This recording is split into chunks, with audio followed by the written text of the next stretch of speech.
지난달 저희 경제매거진에서 노후 대비 재테크로 개인연금을 소개해드렸죠. 그런데 이해는 가지만 막상 개인연금을 들라고 치면은 상당히 망설이게 됩니다.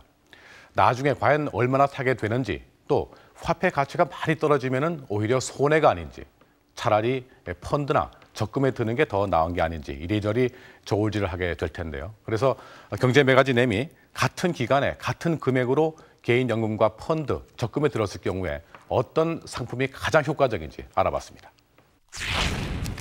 젊어서 노후 준비를 못한 신구 씨. 어디서 채우나? 혜영, 너 돈 있냐? 없어. 노년에는 단돈 10,000원도 구하기가 쉽지 않다. 일찌감치 노후 준비를 못한 게 후회가 된다. 지난해 12월 초 방송에서 풍요로운 노후 대책 중 하나로 개인연금이 소개됐다. 노후 상품으로는 이만한 게 없다고 했는데 연금의 수익률에 대해서는 여전히 의문스럽다는 분위기다.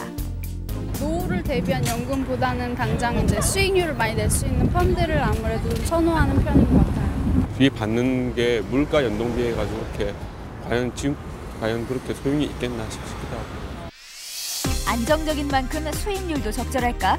개인연금의 투자 효과를 분석해본다. 올해부터 생활비를 쪼개 매달 25만 원씩 연금에 넣고 있는 이혜옥 주부. 40대에 들어서 연금 상품에 가입한 것. 이혜옥 씨가 선택한 변액연금은 채권 비중이 높은 투자형 상품이다. 원금 보장이 되기 때문에 안정적으로 투자하려는 사람들이 많이 찾는다. 10년 이상 장기 투자 시 비과세되는 장점이 있다. 이거 가지고 넉넉하지 못하겠지만 그래도 자식들은 손 안 내밀잖아요. 조금이면은 내가 전략해서 쓰면 되거든요. 아직 자녀들이 대학교를 마치지 않은 상황이라 매달 25만 원도 부담스럽긴 하다. 하지만 자영업인 남편 수입이 일정치 않아서 노후가 늘 마음에 걸렸다고. 150에서 한 200만 원 정도 되지 않을까 싶어요. 나중에 얼마 타는지를 전혀 지금 모르고 있는 상태거든요. 그런데 일단 현재로서는 넣고 있을 뿐이에요. 47세 이혜옥 씨가 매달 25만 원씩 13년간 변액연금에 불입해 60세 이후에 받게 될 금액은 과장 광고를 막기 위한 금융감독원 규정인 수익률 6%를 기준으로 할 경우 매달 26만 원을 종신연금으로 받을 수 있다. 매년 물가 상승률 4%를 고려하면 현재 가치는 19만 원이 된다. 지난 2002년부터 변액연금이 국내에서 판매되기 시작한 후 5년간의 수익률은 평균 30%. 기간이 짧기 때문에 비교 수치로 활용하기 어려운데 그래서 미국의 지난 20년간의 평균 수익률 12%를 기준으로 계산해보면 매달 40만 원을 종신연금으로 받을 수 있고 물가 상승률을 감안한 현재 가치는 28만 원이다. 노후 생활을 하기에는 턱없이 부족한 연금. 좀 더 일찍 연금에 가입했다면 연금 수령액은 얼마나 차이가 날까? 직장 생활 3개월째인 20대 양광재 씨. 취직을 하면서 가장 먼저 선택한 재테크가 연금이다. 퇴직 후 뭘 해야 될지 불안감이 컸기 때문이다. 양 씨가 매달 25만 원씩 불입 중인 변액 유니버셜은 주식 비중이 최대 90%인 투자형 상품. 원금 보장은 안 되지만 변액연금에 비해 고수익을 추구할 수 있어 젊은 층에서 특히 인기다. 변액 유니버셜도 10년 이상 투자할 경우 비과세 혜택이 있다. 제가 병 걸리거나 아프게 된다면은 더 큰 경제적인 고통이 올 텐데 제가 일찍 연금을 준비함으로써 그런 경제적인 상황을 좀 줄여나갈 수 있지 않을까. 일찌감치 연금을 시작해 노후에 좀 더 큰 금액을 손에 쥐어보자는 기대감으로 시작했는데 27세 양광재 씨가 매달 25만 원씩 33년간 변액 유니버셜에 불입해 60세 이후에 받게 될 금액은 금융감독원 규정인 수익률 6%를 기준일 경우 매달 130만 원을 종신연금으로 받을 수 있다. 물가 상승률 4%를 적용한 현재 가치는 43만 원이 된다. 미국의 20년간의 평균 수익률 12%를 기준으로 하면 매달 450만 원을 종신으로 받을 수 있고 물가 상승률을 감안한 현재 가치는 150만 원이다.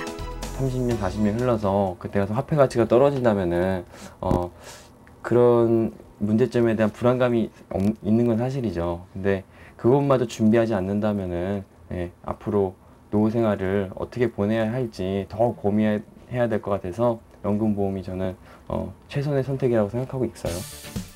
나이차가 20살인 두 사람은 매달 25만 원씩 똑같은 금액으로 연금에 투자하지만 노후에 매월 받게 될 금액은 5배 이상 차이가 났다. 연금은 복리 적용이 되기 때문에 투자 기간이 길수록 수익률 폭은 더 커진다. 가능한 한 살이라도 젊을 때 연금을 활용하면 적은 돈으로도 노후 자금을 풍요롭게 설계할 수 있다. 그런데 20대인 양광재 씨가 노후 자금 마련을 위해 매달 25만 원을 연금이 아닌 펀드나 적금에 투자했다면 수익률이 더 높진 않을까? 펀드 쪽이나 이렇게 뭐 주식 쪽이 더 많이 수익률이 날 것으로 생각은 하는데요. 또 그만큼 위험 부담률이 있기 때문에 직접 수익률 비교에 도전해본 양광재 씨. 생각만큼 쉽진 않다. 그래서 수익률 분석을 위해 전문가의 도움을 받았다. 기간을 단순하게 비교해 보면서 그때 이때 60세 시점에서는 어떤 게 제일 유리하냐? 당연히 펀드보다는 변액 상품이 제일 유리하고 60세 이전에 일정 기간 동안에는 그 펀드가 유리하고 그다음에 초단기적으로는 적금이 유리하다는 게 한눈에 좀 나올 수 있기 때문에 비교하는 것도 굉장히 의미가 있다고 봅니다. 매달 25만 원을 27세부터 60세까지 33년 동안 변액 유니버셜과 펀드, 적금에 각각 투자할 경우 60세 이후 일시금으로 받게 되는 금액을 비교해봤다. 적금의 경우 금리 4%와 복리를 적용하면 수익은 2억 800만 원, 펀드와 변액 유니버셜의 수익률을 12%로 가정하면 펀드는 5억 8,100만 원이고 변액 유니버셜은 8억 3,900만 원을 받을 수 있다. 변액 유니버셜의 펀드 수수료는 약 0.3%인데 반해 펀드 수수료는 전체 금액의 약 2%에서 2.4%이기 때문 투자 기간이 길어지고 누적 금액이 클수록 펀드의 수수료 부담이 훨씬 더 늘어난다.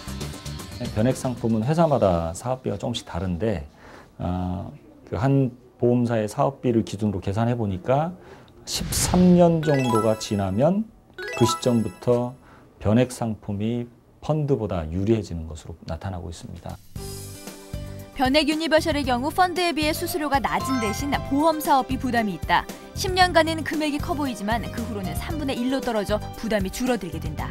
무엇보다 연금은 고정적인 수입이 사망할 때까지 나온다는 장점이 있다. 안정적인 노후를 위해서는 연금액이 계속 나올 수 있는 그런 상품을 선택하는 게 가장 좋다는 거죠. 예. 그런 측면에서 연금 상품, 그중에서도 물가상승률까지 고려하면 투자형 변액연금 상품이 제일 좋다는 거죠. 적어도 10년에서 15년 이상 지난 다음에 연금으로 받기 시작하면 손실의 가능성은 거의 제로에 가까워진다는 얘기가 되죠. 수익률과 안전성 모두 따져보면 개인연금이야말로 효자 상품. 개인연금으로 풍요롭고 알찬 노후를 준비하자. 네, 같은 수익률로 계산하더라도 개인연금이 펀드보다 더 많은 돈을 손에 쥘 수 있다는 사실을 알았습니다. 노후 준비 상품을 고를 때는요, 해약을 하는 게 쉽지가 않고 약간의 강제성 저축이 필요한 상품을 고르는 게 더 좋다고